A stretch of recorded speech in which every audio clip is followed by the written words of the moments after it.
सती मां ने राम कथा को मन से नहीं सुना, इसलिए मां सती को संदेह हुआ। और संदेह होता है तो लोग राम की परीक्षा लेते हैं, राम की परीक्षा लेते हैं। अब राम की जब परीक्षा लेते हैं तो परीक्षा भी ढंग से लेनी चाहिए। और सीता जी का रूप बनाकर चली गई, इसलिए शंकर भगवान ने उनका त्याग कर दिया। मैं सभी सनातनियों से एक बात कहना चाहूंगा, अगर सच्चे सनातनी हो तो मेरी बात को ध्यान से सुनो। मत तो अपने धर्म पर कभी संदेह करना और ना अपने भगवान पर संदेह करना। जब तुम्हें भगवान पर संदेह नहीं होगा तो तुम्हारे कल्याण निश्चित होगा। तुम्हें फिर कभी अपने कल्याण पर भी संदेह नहीं करना चाहिए। तुम्हारा कल्याण कंफर्म है अगर तुम्हें राम पर संदेह नहीं। और सती मां होकर भी अगर संदेह करें राम पर तो फिर उनका भी घर बसता नहीं है, उजड़ जाता है। देखो, सती मां को त्यागना पड़ा, अपने शरीर को, अपने उस स्वरूप को छोड़ना पड़ा। इसलिए राम पर संदेह नहीं करना चाहिए, कभी भी नहीं, नेवर। कहां थे हम? सती चरित्र हम पूरा करते हैं, ध्रुव चरित्र की ओर चलते हैं। भगवान की भक्ति करने की कोई उम्र नहीं होती। मैं आप मुंबई वालों से सबसे बार बार कह रहा हूं, अपने बच्चों के साथ कथा सुनो। और ये 24 दिसंबर से 30 दिसंबर तो इतना अच्छा है कि बच्चों की छुट्टियां होती हैं इन दिनों में। स्कूल चलते हैं क्या है? इन दिनों में स्कूल नहीं है ना, तो हमें हमारे बच्चों के साथ यहां बैठकर कथा सुननी चाहिए। और आए भी हैं, काफी लोग अपने बच्चों के साथ आए। और ये अच्छा समय है, क्योंकि जो चीजें हमारे स्कूल कॉलेज में हमारे बच्चों को नहीं मिलती, वही चीज हमारे बच्चों को कथा पंडालों में सहज भाव से मिल जाती हैं। और मिलती ही नहीं, वो स्वीकार भी करते हैं, वो सीख लेते हैं। और वो जब सीख जाते हैं तो ये हमारे बुढ़ापे में काम आते हैं। ये सारी चीजें हमारे बुढ़ापे में काम आती हैं। इसलिए आप सबसे मेरा आग्रह है, शेष बचे हुए दिनों में अपने बच्चों के साथ कथा में पधारें। थोड़ा बहुत समय निकालना पड़े, लगभग हम 4 बजे, पौने 4 बजे आते हैं। आप लोग उतने बजे तक तो आ ही जाते हैं, अपने बच्चों को ला सकते हैं। थोड़ा संसार का समय कम कर सकते हैं आप अपने जीवन में, आध्यात्मिक जीवन थोड़ा सा बिता लीजिए। इस बार अवसर मिला है आप। ध्रुव जी महाराज की आयु 5.5 साल है, मात्र 5.5 साल। एक दिन खेलते हुए अपने पिता की गोद में जाकर बैठे तो उनकी मां ने कहा कि तुम अपने इस पिता की गोद में नहीं बैठ सकते, तुम्हें अगर बैठना है तो भगवान से प्रार्थना करो कि वो तुम्हें मेरी कोख से जन्म दे। जब तक तुम मेरी कोख से जन्म लेकर नहीं आओगे तुम इस गोद में नहीं बैठ सकते, बिल्कुल भी नहीं बैठ सकते। रोते हुए ध्रुव अपनी मां के पास में गए। 5.5 साल के ध्रुव, मात्र 5.5 साल के। और रोते हुए ध्रुव जब अपनी मां के पास में गए तो मां से पूछा, मां कृपा करके बताओ, क्या मैं अपने पिता की गोद में नहीं बैठ सकता? मां ने पूछा क्या हुआ? तो बताया, मैं आप सबसे आग्रह करता हूं, मां चाहे तो बच्चे के भविष्य को सुंदर बना सकती है।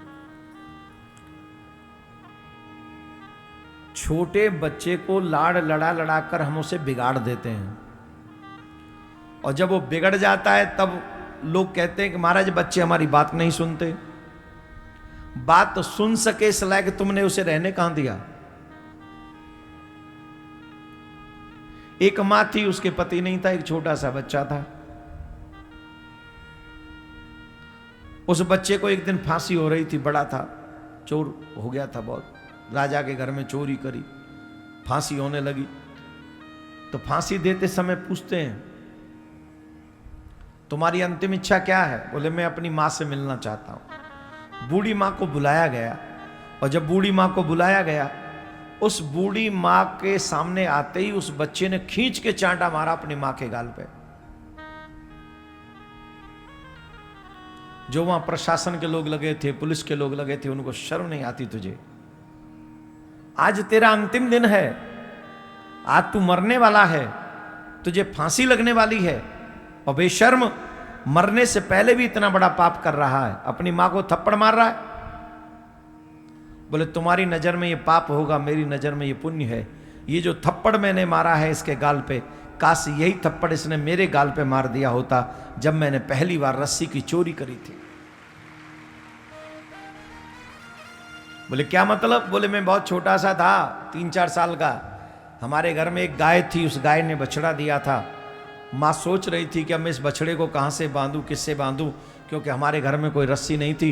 मैं पड़ोसी के घर से रस्सी चुरा लाया था, और पड़ोसी के घर से जब मैं रस्सी चुरा लाया तो मेरी माँ को जब मैंने पकड़ाई वो रस्सी, तो माँ बड़ी खुश हुई और कहने लगी तूने बड़ा अच्छा काम किया, आज मेरी एक समस्या का समाधान तूने कर दिया। अब मैं इस बछड़े को इसी रस्सी से बांध दूंगी। तो शाबाशी दी, मेरे कंधे पर इन्होंने हाथ रखा तो मुझे लगा कि चोरी करना अच्छा काम होगा, और उस दिन से मैं चोरी करने लगा। और राजा के यहां चोरी करने गया तो पकड़ा गया और फांसी हो रही है। तो जब इन्होंने पहली चोरी करी, उसी समय जब मैंने चोरी करी थी, ये मेरे गाल पे तमाचा मार देती तो शायद मुझे चोरी नहीं करनी पड़ती और मैं बच जाता, और आज मुझे फांसी नहीं होती। हर माँ बाप को बच्चे की गलत आदतों का विरोध करना चाहिए। गलत मीन्स गलत। ये जो बॉयफ्रेंड गर्लफ्रेंड वाली संस्कृति हमारे देश की नहीं है, गजब हो गया है। आज के जमाने में जिसकी बॉयफ्रेंड ना हो, जिसकी गर्लफ्रेंड ना हो, उसे तो बुद्धू समझा जाता है, मूर्ख समझा जाता है। अच्छे आदमी को मूर्ख समझ रहे हैं और पापी आदमी को अच्छा समझ रहे हैं। यह कैसा युग आ गया भैया? जो न चाहता हो कि मेरा ये सब गंदे काम करूं, उसे आप मूर्ख और बुद्धू समझते हो। अरे डूब मरो चुल्लू भर पानी में। धिक्कार है ऐसी लाइफ को। ये हमारे भारत की संस्कृति नहीं है। अरे जिसका बॉयफ्रेंड नहीं, जिसकी गर्लफ्रेंड नहीं है, वही सच्चा सनातनी भारतीय नागरिक है। उस पे गर्व करो, उस पे प्राउड करो। जो लोग स्कूल टाइम में, कॉलेज टाइम में ये सब क्या बोलते हैं, अफेयर वफेयर नहीं करते हैं, वही सुयोग्य संतान दे सकते हैं इस धरती को, समाज को, परिवार को। पितरों को तर्पण देने वाला संतान उन्हीं के यहां से होती है जिनका शादी से पहले कोई अफेयर वफेयर नहीं होता, और जिनका शादी से पहले अफेयर होता है, उनके हाथों से, चाहे वो बहू हो चाहे वो बेटा हो, कितना भी तर्पण कर ले, उनके हाथों से किसी पितर को तर्पण लगने वाला नहीं है, लगेगा ही नहीं। और जब पितरों को तर्पण नहीं लगेगा ऐसे दुष्टों के हाथों से, तो फिर वो पितर रुष्ट हो जाते हैं। अब रुष्ट हो जाते हैं तो वो क्या क्या करते हैं वो फिर हम बताएंगे नहीं। हम भागवत कथा कहने बैठे, वो सब नहीं बताएंगे हम आपको अभी। इसलिए अपने बच्चों को चरित्रवान बनाओ, ज्ञान दो, और जहां भी बॉयफ्रेंड गर्लफ्रेंड वाला कल्चर हो, अपने बच्चों को वहां से दूर रखो। कहो कि बेटा ये हमारी संस्कृति नहीं है, बेटी हमारी संस्कृति ये नहीं है, इनसे बचना चाहिए, अपने बच्चों को भी बचाना चाहिए। नारद जी महाराज के शिष्य हैं ध्रुव जी। मां ने कहा कि अगर तुम्हें भगवान को प्राप्त करना है तो वन में जाके तपस्या करो, तप के बल पर ही तुम्हें ऐसे पिता की गोद प्राप्त होगी जिसकी गोद में से तुम्हें कोई नहीं उतार सकता, कोई नहीं उतारेगा। अपनी मां को प्रणाम करके ध्रुव भगवान की प्राप्ति के लिए चल दिए, और जब भगवान को प्राप्त करने के लिए जा रहे थे तो मार्ग में देवर्षि नारद मिले। नारद जी ने पूछा, कहां जा रहे हो क्षत्रिय कुमार? ध्रुव जी महाराज ने साष्टांग दंडवत किया। समय के हिसाब से व्यक्ति बड़े हो जाते हैं, प्रणाम करना भी भूल जाते हैं। लेकिन मुंबई में जब हम आते हैं तो हम हमारे काफी शिष्यों को देखते हैं, वो साष्टांग दंडवत होकर प्रणाम करते हैं, हम जब भी आए। हालांकि हम नहीं कहते ऐसा, पर इनका ये वंदन करने का स्टाइल, ये संस्कार अपने आप हमारे हृदय से इनके लिए आशीर्वाद निकलवा देता है, अपने आप।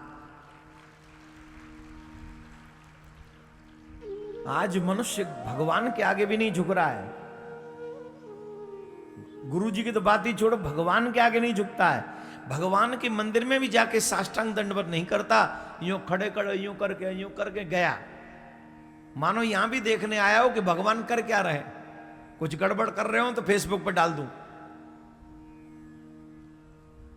आज का कलयुग का व्यक्ति ये भगवान में भी कमी देखने जाता है।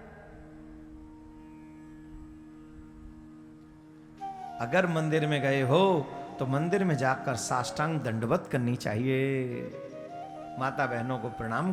अरे ठाकुर से मिलने ही तो गए हो वहां, तुम्हें फिर भी ढंग नहीं मालूम है?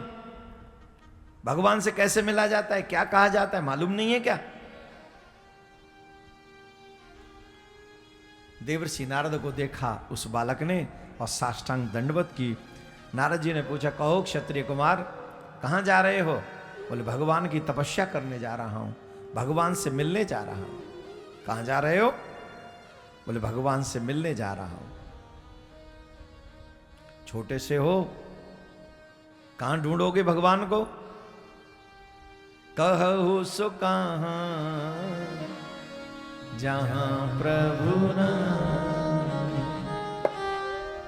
हरि व्यापक सर्वत्र समाना, प्रेम ते प्रगट होय में जाना, कहु सो कहां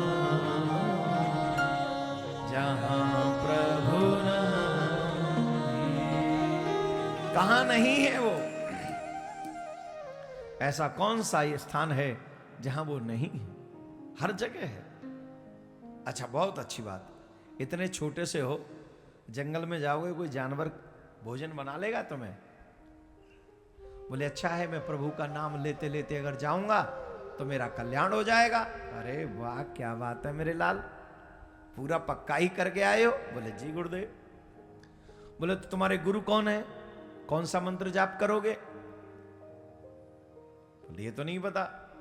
बोले, बिना गुरु मंत्र के कौन सा मंत्र जाप करोगे? नहीं पता। बोले, नहीं, तो फिर कैसे भगवान मिलेंगे? बिना गुरु के तो गोविंद नहीं मिलेंगे। अब देखो, बिना गुरु के गोविंद नहीं मिलेंगे, बिना मंत्र के भगवान नहीं मिलेंगे, ये सच है। पर गुरु मंत्र में निष्ठा हो, ये भी तो जरूरी है। गुरु मंत्र तो हजारों ने ले रखा है। मुंबई में हमारे भी चेला बहुत हैं, ऐसे भी चेला हैं जो अभी तक झांके भी नहीं होंगे एक आध तो। बोले, 7वें दिन चलेंगे, गुरुजी ने कहा है 7वें दिन कथा का पूरा 7 दिन का लाभ मिल जाता है, उसी दिन पहुंच जाएंगे। तो गुरुजी भी 7वें दिन आ जाके कथा सुना देंगे, बाकी के दिन चले जाएं। गुरु मंत्र लेना, गुरु का होना, ये बड़ी बात नहीं है, लेकिन गुरु के मंत्र में सच्ची निष्ठा का होना, गुरु के चरणों में सच्ची श्रद्धा का होना, ये बहुत बड़ी बात है। भगवान किसे मिलते हैं, भगवान किसका कल्याण करते हैं? बोले, जो गुरु के बताए हुए एक एक वाक्य को, एक एक शब्द को ब्रह्म सूत्र समझता है। क्या समझता है? गुरुदेव ने जो कह दिया है यही ब्रह्म सूत्र है, भगवान मिलेंगे ही, निष्ठा जिसमें हो। और ये शुरुआत प्रारंभ होता है गुरु के चरणों की प्रीति से। गुरु के चरणों में प्रीति होगी तो बात बनेगी। बोले, मेरे तो कोई गुरु नहीं है। पर आप ही मुझे मंत्र दे दीजिए। और तब उन्होंने मंत्र दिया, और उस मंत्र को देते समय देवर्षि नारद जी ने कहा, पुत्र एक काम करो, ततात गच्छ भद्रम ते यमुनायास्तटं शुचिः पुण्यम मधुवनम यत्र सानिध्यम नित्यदा हरे। हे तात, मधुवन में चले जाओ, मथुरा में चले जाओ, वहां नित्य भगवान विराजमान रहते हैं। कब? सतयुग में भी कह रहे नारद जी। कब कह रहे? और ठाकुर जी कब आए? द्वापर युग में। वो करे नित्यदा हरि, वहां नित्य वास करते हैं। इसलिए मुंबई वालों, तुम्हारा भाग्य है कि ब्रजवासी तुम्हें कथा सुना रहा है वहां से आके।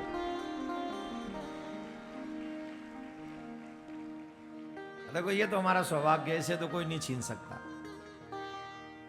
हम आवासी नहीं हैं, हम ब्रजवासी हैं। आवासी मतलब जो आके बसे हों, वो आवासी।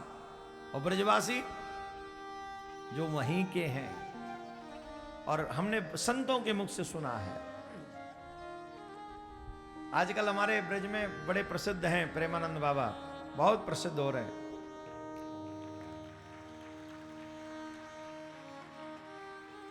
और जब हम वहां गए थे उनका दर्शन करने, उन्होंने बड़ा प्यार किया, उन्होंने बड़ा आशीर्वाद दिया हमको। हम में तो कोई गुण ऐसा था नहीं कि जिससे वो हमें इतना आशीर्वाद दें। उन्होंने एक ही बात कही कि आप ब्रजवासी हैं, और आप हमें ब्रजवासी हैं तो कन्हैया आपको देखते हैं या हम आपको देख रहे हैं। ये कुछ ऐसा ही कहा था, मुझे एग्जैक्टली वो शब्द याद नहीं आ रहे। पर उन्होंने जिस तरीके की ब्रज के प्रति निष्ठा व्यक्त की, ब्रजवासियों के प्रति, और पूज्य श्री मलुक पीठ वाले महाराज जी जिस तरीके से ब्रजवासियों के प्रति निष्ठा व्यक्त करते हैं, आज दोनों ही संत हाई लेवल पे हैं। मैं ऐसे नहीं कह रहा हूं, मैं किसी की बराबरी नहीं कर रहा हूं। मेरे जैसे तुच्छ प्राणी इस लायक नहीं है कि हम बराबरी करें। बहुत हाई लेवल पे हैं दोनों ही संत। पर उन दोनों के हृदय में जब मैं ब्रजवासियों के प्रति निष्ठा देखता हूं, तो ऐसे एज ए ब्रजवासी नहीं, एज ए कृष्ण भक्त या कृष्ण का छोटा सा कण होने के नाते भी मुझे वो परंपरागत प्रेम की जो धारा है, वो उनके हृदय में जो दृष्टिगोचर होती है, जो आजकल वो अलुप्त होती जा रही है, विलुप्त होती जा रही है, गायब होती जा रही है, वो धारा इन दोनों संतों के चरणों में, हृदय में, दोनों के हृदय में वास करती दिखती। एक और बरसाने में रह रहे श्री विनोद बाबा जी महाराज, मैं जब भी जाता हूं बरसाने, तो मेरी इच्छा रहती है उनसे मिलूं, उनका दर्शन करूं।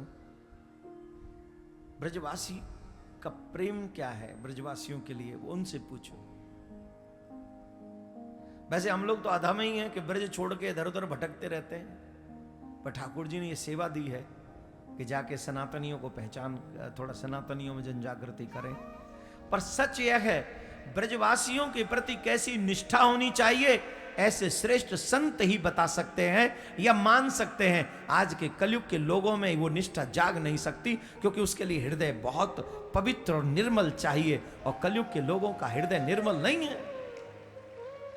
बहुत से लोग तो ये समझ लें खुद ब्रजवासी इस चक्कर में इसकी बात कर रहे हैं। अरे हम ही थोड़ी आए बंबई में, हमारे बाद भी तमाम ब्रजवासी आएंगे, हमसे पहले भी तमाम ब्रजवासी आए होंगे बंबई में। किसी एक ब्रजवासी की उंगली पकड़ लेना, हम विश्वास के साथ कहते हैं तुम्हारा कल्याण होके ही रहेगा, होके ही रहेगा। अंगूठा मत पकड़ना, छोटा होता है अंगूठा, छूट जाता है। उंगली पकड़ना, उंगली वो भी बीच वाली जो बड़ी हो, पकड़ने में थोड़ा, आजकल लोग अंगूठा ही पकड़ते हैं। एक लहर आती है पकड़ लेते हैं, और दूसरी लहर आती है झट छूट जाता है। और ये मुंबई वालों का तो और भी लफड़ा तगड़ा है, ये रहते भी समुद्र के तट पे ही हैं। एक लहर में इधर और दूसरी लहर में और तीसरी में गोविंदाय नमो नमः।